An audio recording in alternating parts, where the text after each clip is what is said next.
Μπραγός είμαι σαν το έχνος, μα οντεγρικό να παίζουνε όποιο μιλεί τη λαλιά μου, τα κριτικά μανίζω και κατσιφαριάζει ο νους μου.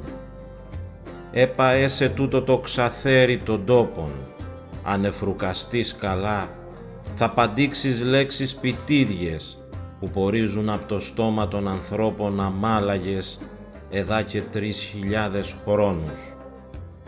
Λέξεις ελληνικές, ψιμιδευτές, που σαλεύουν στη γλώσσα σου και πηδούνε σαν το νερό τσιανεβάλουσας.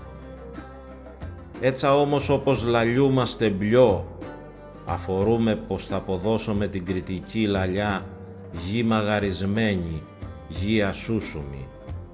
Ευτυχώς που πετά συνέχεια ροδαμούς, βλαστοσέρνη και κι αν ίσως θωρώ δεν μπορεί να την εθέσει χάμε. Ήντα λογάστε, πως δεν εξανοίξανε και πια παλιά να την εμαγαρίσουνε ξένοι και δικοί. Ποθές αλλού δεν έχει βαστάξει τόση μάνιτα άλλη λαλιά, ποτέ δεν την αφήκανε ορνικοί, μόνο εμάχουντο να την εκαταλύσουνε.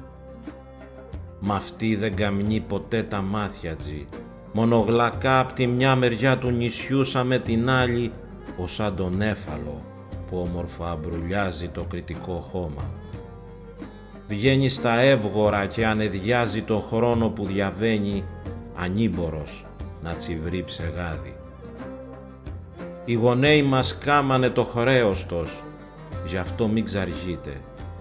Πρέπει να ανηματούμε τα παιδιά μας, κοράσα και τσούμαρους, να μιλούνε τα κριτικά, γιατί εγούγια μας ανεμποθάνει μαζί με μας τούτη η λαλιά.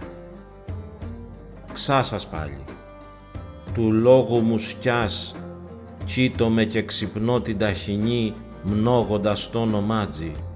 Γούζομαι και τριμιχούμε, όντε να νεριαστώ κι μια παραουριά που να μην πρέπει.